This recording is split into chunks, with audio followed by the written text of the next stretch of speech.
My name is Andre Moretti, and until last year, I thought I had it all. A stable marriage, a thriving social circle, and a career I'd worked tirelessly to build. But life has a way of blindsiding you when you least expect it. It started with a simple mistake, a forgotten phone on the kitchen counter. Lisa, my wife of 9 years, never left her phone lying around.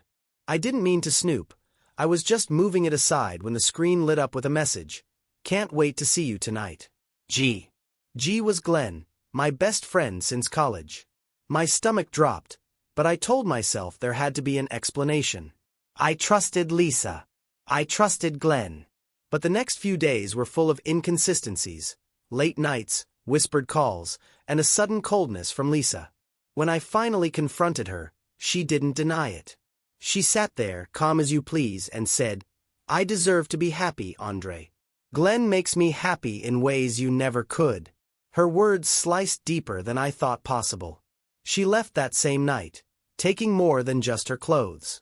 She took my sense of security, my trust, and half of what we'd built together. But it didn't end there. A week later, Lisa posted a letter online, a venomous tirade about my supposed inadequacies as a husband, a man, and a human being. She painted me as cold, distant, and incapable of loving her. The letter spread quickly, making me the subject of pity and ridicule among our friends and colleagues. Glenn stayed silent, though I knew his silence was as good as an admission of guilt. I spent the next few weeks in a haze. The betrayal felt like a physical weight pressing on my chest, suffocating me. Nights were the worst. I'd replay every fight, every moment I might have missed a sign. My mind became my worst enemy. The irony is, I'd been so focused on protecting Lisa from the world's hardships that I never thought to protect myself from her. After Lisa left, my world unraveled faster than I thought possible. Each morning, I woke up hoping it had all been a nightmare, only to find the same emptiness where my life used to be. The house felt eerily quiet, as if it too were mourning. I couldn't even look at the kitchen table without picturing Lisa and Glenn laughing at my expense. Word about Lisa's letter spread quickly. It wasn't just our friends who saw it. Somehow, it reached my workplace too. Snide comments in the break room and sympathetic pats on the back made it clear that everyone knew. My colleagues whispered when they thought I wasn't looking, their pity almost worse than the betrayal itself. Even my boss called me into his office. At first, I thought it might be to discuss my performance, or the rumors. Instead, he said, Andre, I know things are tough right now, but you need to stay focused. We're under pressure to meet targets. He didn't need to say it outright, but the implication was clear. My personal problems weren't an excuse for falling behind. The humiliation didn't end there. Glenn, my so-called best friend, began showing up in places I used to frequent, as if to stake his claim on my old life. Friends who used to visit me for poker nights started drifting away. Some of them said they didn't want to take sides, but I knew better.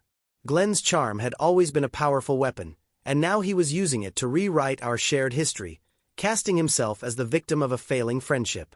One evening, I found myself scrolling through Lisa's social media out of morbid curiosity. Her posts were full of smiling pictures with Glenn, captioned with things like, "Finally found what I deserve." Each photo was a dagger, each caption twisting it deeper. And then came the breaking point. I just finished another long day at work, only to find an email waiting for me when I got home. It was from Lisa. The subject line read, "We need to talk about the divorce settlement." Inside, she laid out her demands: half of our savings, the car, and the house. The house. The place where we'd built 9 years of memories, good and bad, was just another bargaining chip to her. The thought of losing it made my chest tighten. I tried calling her, but she wouldn't pick up. The next day, I received another email, this time, from her lawyer. That was it. Lisa wasn't just leaving me, she was taking everything that mattered. I spent the next few weeks in survival mode. Work, home, sleep, if I could sleep at all. My appetite vanished, replaced by a constant knot in my stomach. Even simple things like eating breakfast or doing laundry felt insurmountable.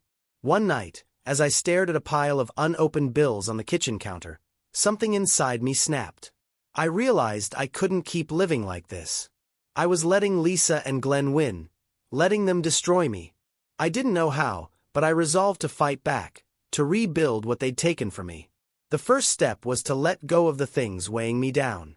I unfollowed Lisa and Glenn on every platform, deleted their numbers, and boxed up the photos that once made me smile. It wasn't easy, but it was necessary. I didn't know it yet, but that moment, standing alone in my kitchen, surrounded by memories I was determined to leave behind, was the beginning of a new chapter. The weeks following my decision to move forward were harder than I anticipated. It wasn't like flipping a switch and suddenly feeling better. Most days, I still woke up with a hollow ache in my chest, and my mind replayed Lisa's words like a broken record. But something inside me refused to let their betrayal define me. The turning point came when I received an unexpected call from a former colleague, Vincent. We'd worked together years ago at a smaller company before he moved on to greener pastures. "Andre," he said, his voice warm, "I heard about everything. I won't pretend to understand, but I want you to know you're not alone." For a moment, I didn't know how to respond. Everyone else had either distanced themselves or outright sided with Glenn and Lisa. But Vincent's tone was genuine, without a hint of pity. "Thanks," I muttered, my voice barely steady. "That's not all," Vincent continued. "I heard about the shakeups at Telco. They're restructuring, and from what I gather, they're looking for someone to take charge of operations. I know you've got the skills." Interested. The idea of starting fresh at a new company seemed daunting. I wasn't in the best shape emotionally, and the thought of uprooting myself felt overwhelming.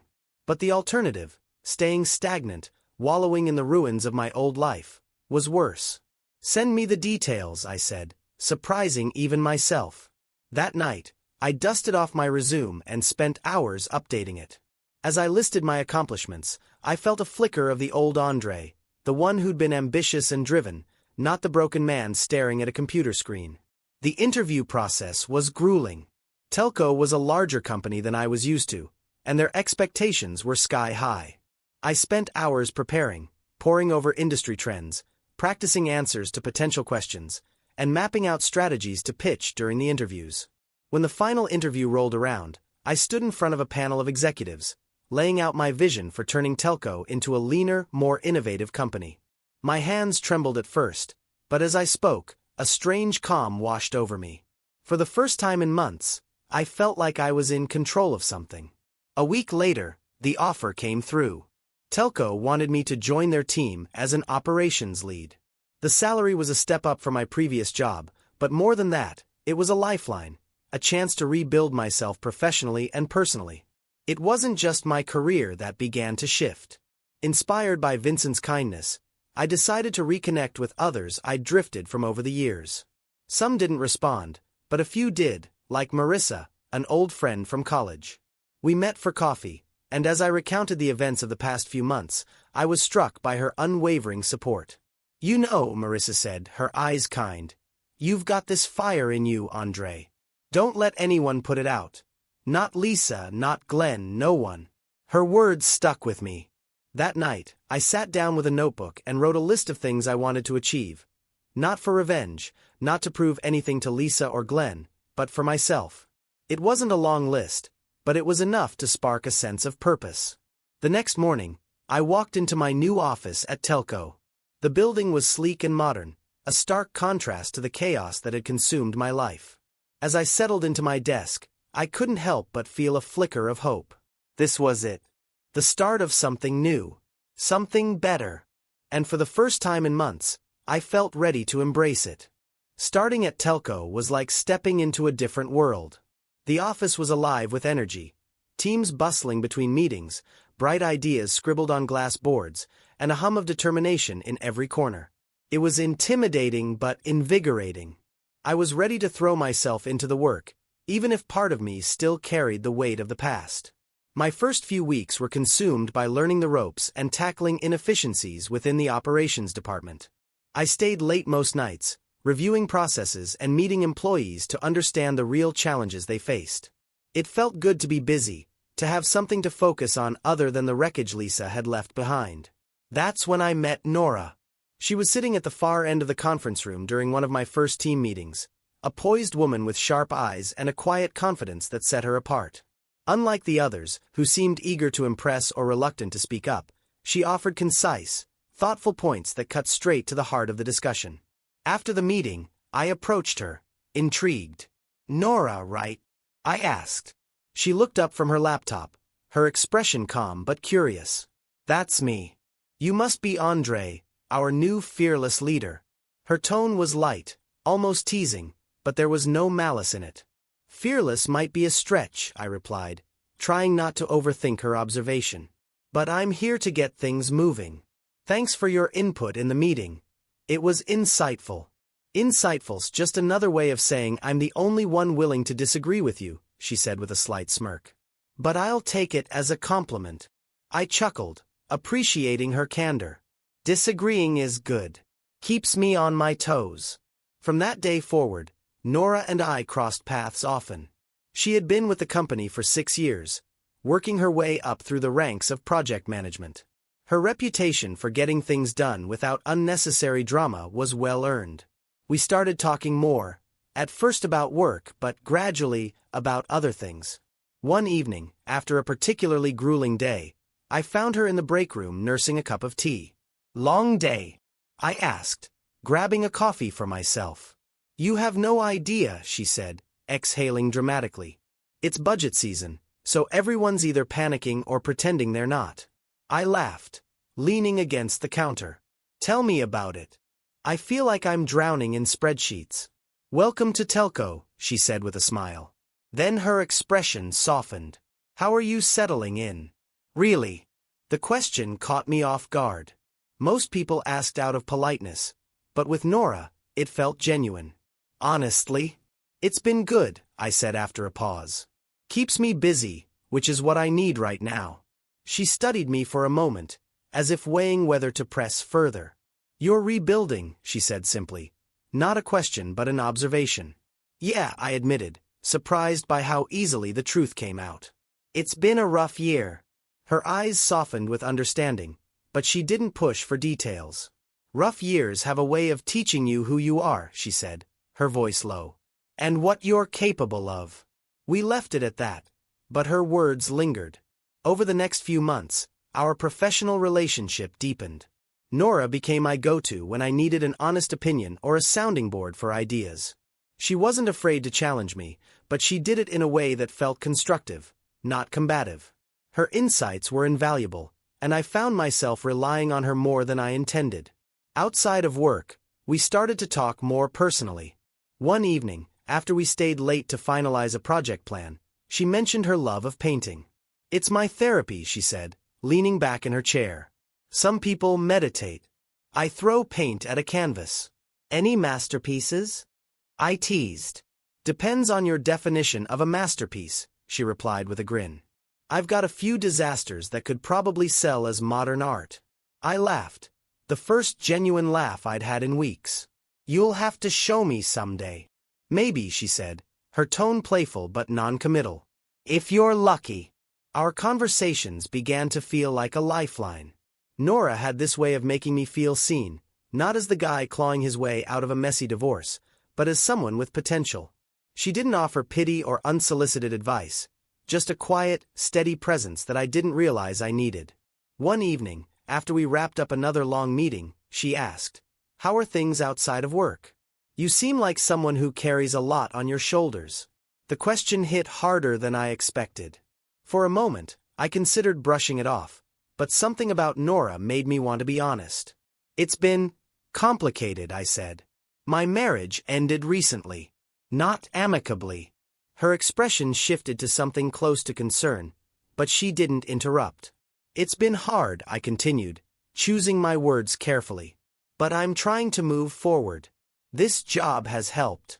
She nodded slowly. "Moving forward is the hard part," she said softly. "But it sounds like you're doing it." "Some days, it doesn't feel that way," I admitted. "That's because progress isn't always obvious," she replied. "But trust me, it's there."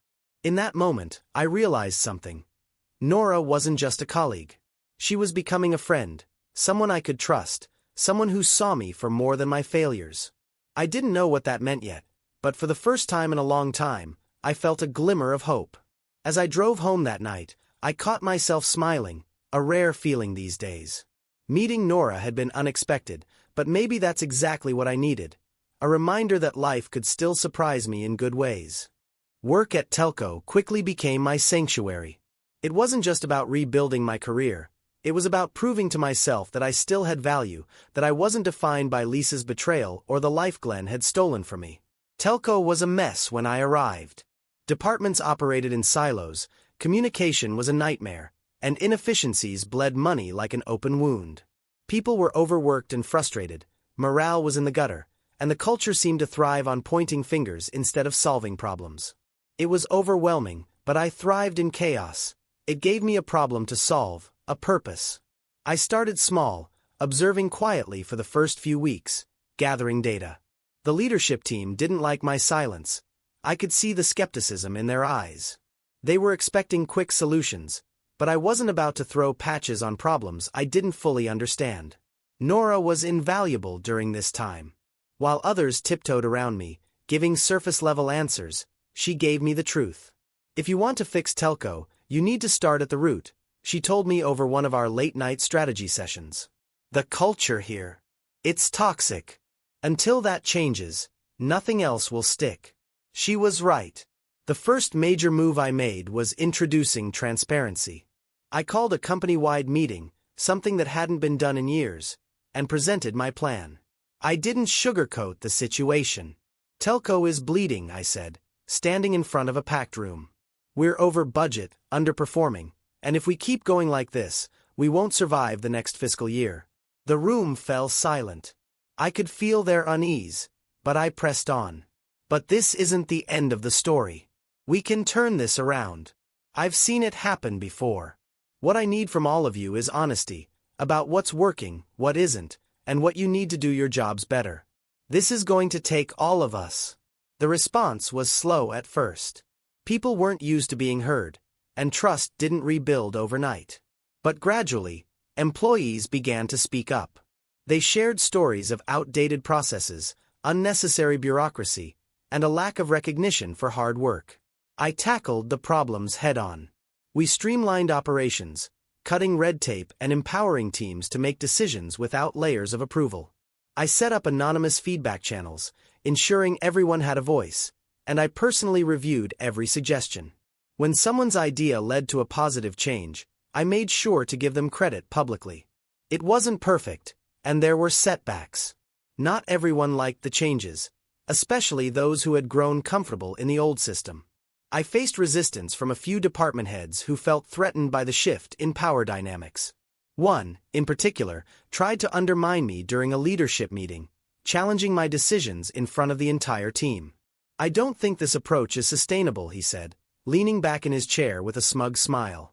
You're moving too fast, making changes that disrupt the status quo. I looked him square in the eye and replied, that's the point. The status quo isn't working. And if you're more concerned about maintaining the way things were than about fixing what's broken, then maybe you're part of the problem. The room went quiet. He didn't challenge me again after that. As the months went on, the results started to show. Revenue began to climb, thanks to new efficiencies and cost-saving measures.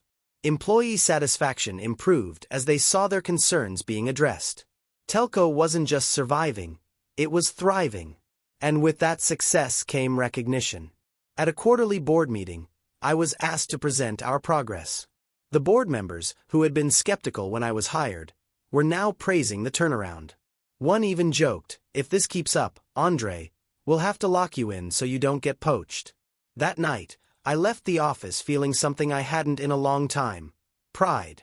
I'd worked hard for this, and the results spoke for themselves. But it wasn't just about the numbers. For the first time in months, I felt like I was regaining control of my life. Work gave me a sense of purpose, a reminder that I was capable of building something meaningful. And then there was Nora.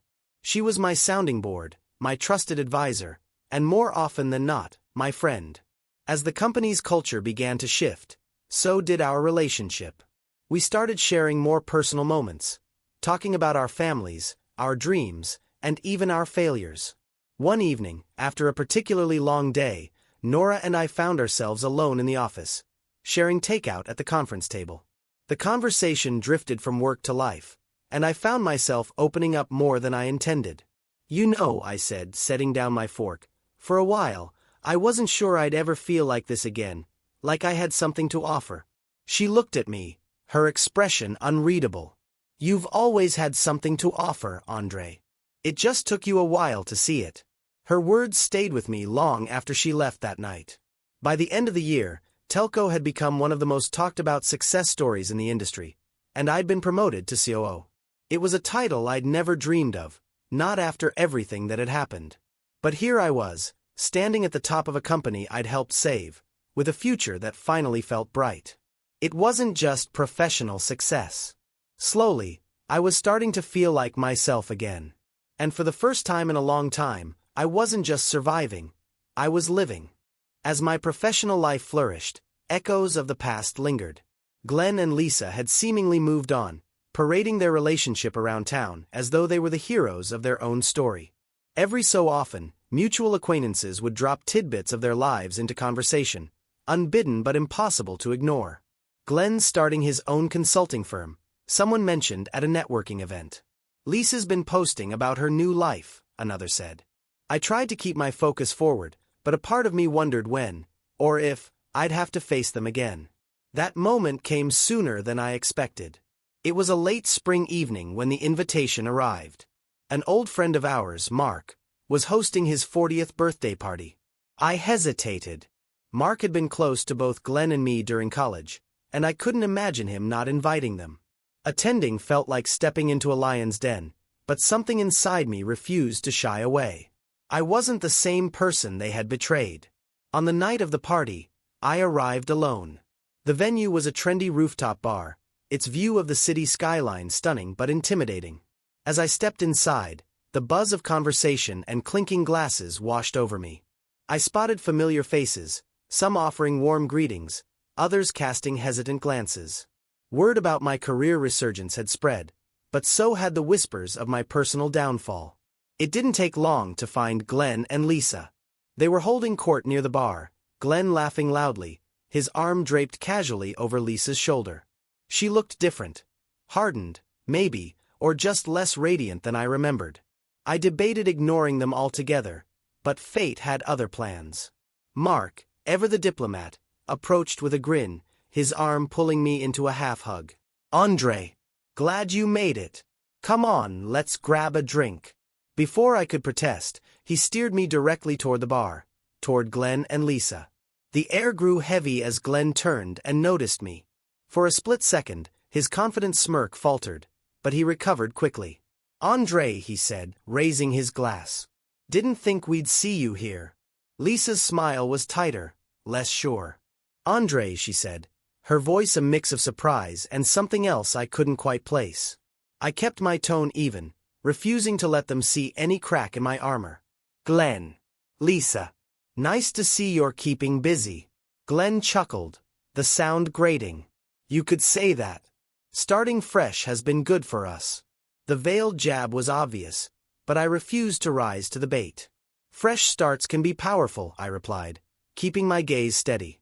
"It's amazing what you can accomplish when you let go of dead weight."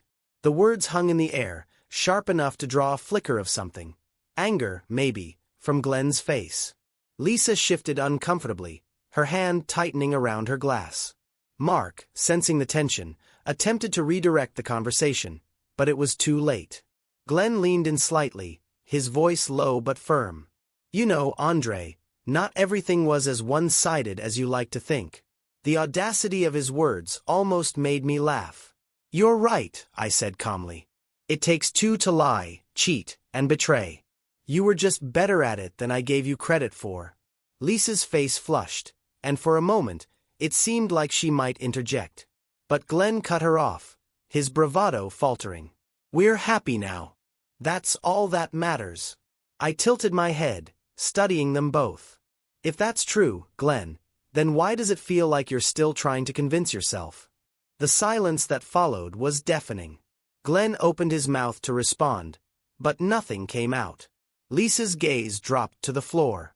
I didn't wait for them to recover. With a nod to Mark, I turned and walked away, my pulse pounding but my head held high. Later that evening, as I mingled with other guests, a mutual friend pulled me aside. "You know," she said hesitantly, "I don't mean to pry, but Lisa's not as happy as she pretends. She's been complaining about Glenn, his ego, his business struggles. Word is, things aren't as picture-perfect as they seem." I nodded, a mix of vindication and pity swirling inside me. Glenn and Lisa's betrayal had left scars, but their struggles didn't bring me joy. If anything, they reaffirmed what I'd learned. Happiness built on lies is never sustainable. As the party wound down, I stood on the rooftop, looking out over the city. The confrontation with Glenn and Lisa hadn't brought closure in the way I'd imagined. There was no grand vindication, no public reckoning. But it didn't matter. I'd stood my ground, refused to let them diminish me, and walked away on my terms. That night, I drove home feeling lighter than I had in months. It wasn't about proving anything to them. It was about proving something to myself. I was no longer the man they had left behind. I was stronger, resilient, and for the first time in a long time, I felt free. In the months following the confrontation with Glenn and Lisa, my life began to feel like it was finally my own again. The toxic weight of their betrayal was no longer dragging me down, and the successes I'd worked so hard for were starting to snowball into something remarkable. At Telco, the transformation I'd spearheaded was gaining national attention. Industry articles celebrated the company's turnaround, attributing much of its success to my leadership. Telco's resurgence. How one man turned crisis into opportunity, read one headline. It felt surreal seeing my name in print, not as a subject of pity or ridicule, but as someone worth respecting. Despite the accolades, I kept my focus grounded. Success, I'd learned, wasn't just about the titles or the recognition. It was about the journey and the people who helped along the way. Nora, in particular, had become an integral part of my life. Our professional partnership evolved into a deep friendship that blurred the lines of something more. We'd spend hours discussing work, life, and everything in between, often losing track of time. One evening, after a particularly late night at the office, we decided to grab dinner at a small Italian place near work. As we shared a bottle of wine, Nora asked, "Do you ever think about what you want next? Beyond work, I mean." The question caught me off guard. I hadn't allowed myself to think too far ahead, still hesitant to dream after everything I'd been through. "I don't know," I admitted.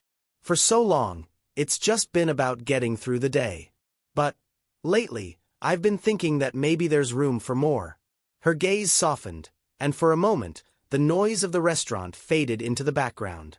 "There is," she said quietly. "You deserve more, Andre." The words stayed with me, not just because of how she said them, but because for the first time, I believed them. Meanwhile, Glenn and Lisa's life together was becoming a train wreck, visible for anyone who cared to look. Glenn's consulting firm was struggling, plagued by bad decisions and poor management. Mutual acquaintances relayed stories of Lisa's growing unhappiness, her attempts to cling to the perfect image crumbling under the weight of reality. I never went out of my way to follow their story, but the updates trickled in nonetheless. Part of me felt a grim satisfaction.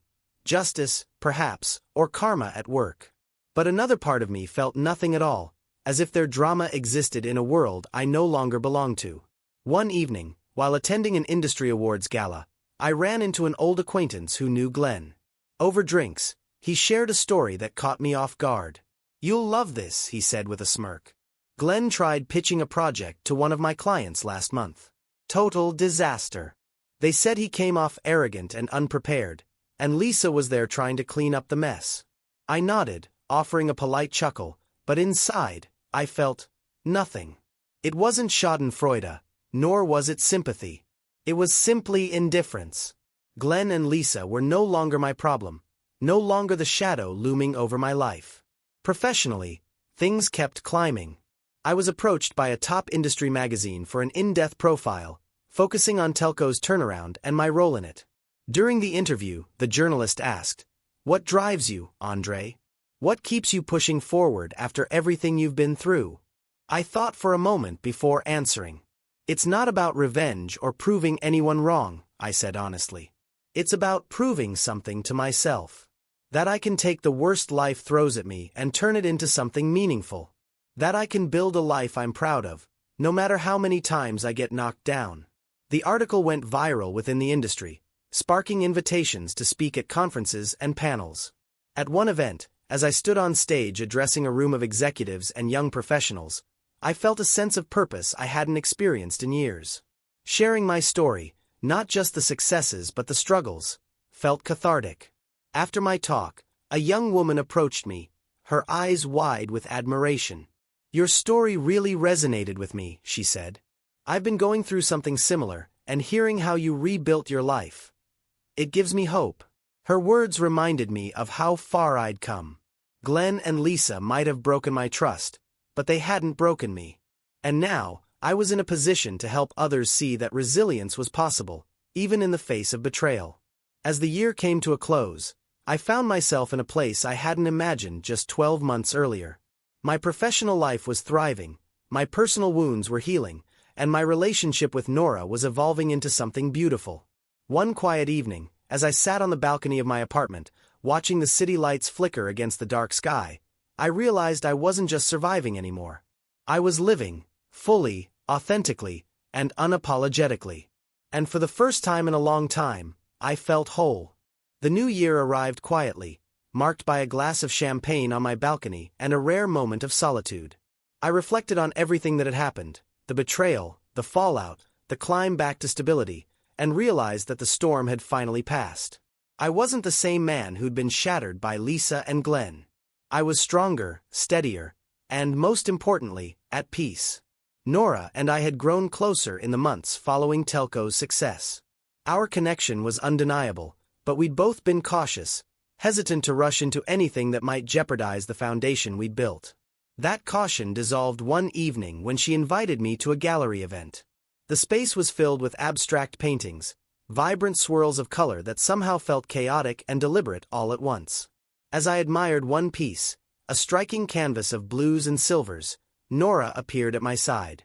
"That one's mine," she said softly. I turned to her, surprised. "You painted this?" She nodded, her cheeks tinged pink. "I don't usually show my work publicly, but this one felt different.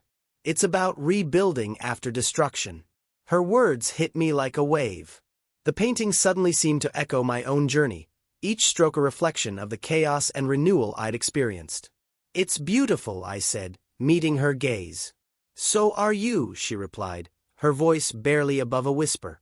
The moment hung between us, electric and unspoken, until I took her hand and led her outside.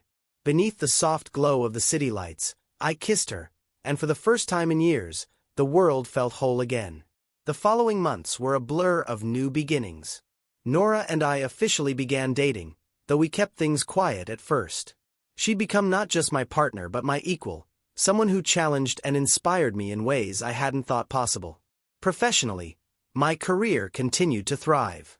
Telco's turnaround was celebrated in the industry, and I was offered opportunities to consult for other struggling companies. While I appreciated the recognition, I kept my focus on building something lasting, not just for the company but for myself. Glenn and Lisa faded into the background, their drama a distant echo of a life I no longer belonged to. The last I heard, Glenn's business had folded, and Lisa had moved out of state. Part of me had expected to feel vindicated, but instead, I felt nothing. Their chapter in my life was over. One evening, as Nora and I walked along the waterfront, she stopped abruptly, turning to face me. "Have you thought about what's next for you?" she asked, her tone serious. I smiled, brushing a strand of hair from her face. "Honestly, I'm happy where I am. For the first time in a long time, I don't feel like I need to prove anything. Not to anyone else, anyway." She nodded, her eyes searching mine. "Good. Because I think you've earned the right to just be." Her words stayed with me long after that night. For so long, I'd been driven by the need to rebuild, to rise above the betrayal and prove my worth. But now, standing beside Nora, I realized I didn't need validation from anyone else. I had a partner who believed in me, a career I was proud of, and a life I'd built from the ashes. The final piece of closure came on a warm spring afternoon. I'd received a letter from Lisa weeks earlier, but I hadn't opened it. It sat on my desk, a quiet reminder of the past I'd left behind. Eventually, curiosity won. Inside was a handwritten note, surprisingly brief. Andre, I don't expect forgiveness, and I won't ask for it. I just wanted you to know that I was wrong about everything. You deserved better than what I gave you, and I hope you found it. Lisa. I set the letter down, my emotions surprisingly calm. Her words didn't spark anger or sadness, only a quiet sense of finality. She was right. I had found better. On the anniversary of my first day at Telco, Nora and I celebrated with dinner at the same Italian restaurant where we'd shared wine and tentative dreams months before. To new beginnings, she said, raising her glass. To resilience, I replied, clinking mine against hers. As the night unfolded, I realized that my story wasn't about betrayal or loss. It was about finding strength in the wreckage, about building something better from the ruins. And as Nora leaned against me, her laughter warm and unrestrained, I knew that my best chapters were still ahead.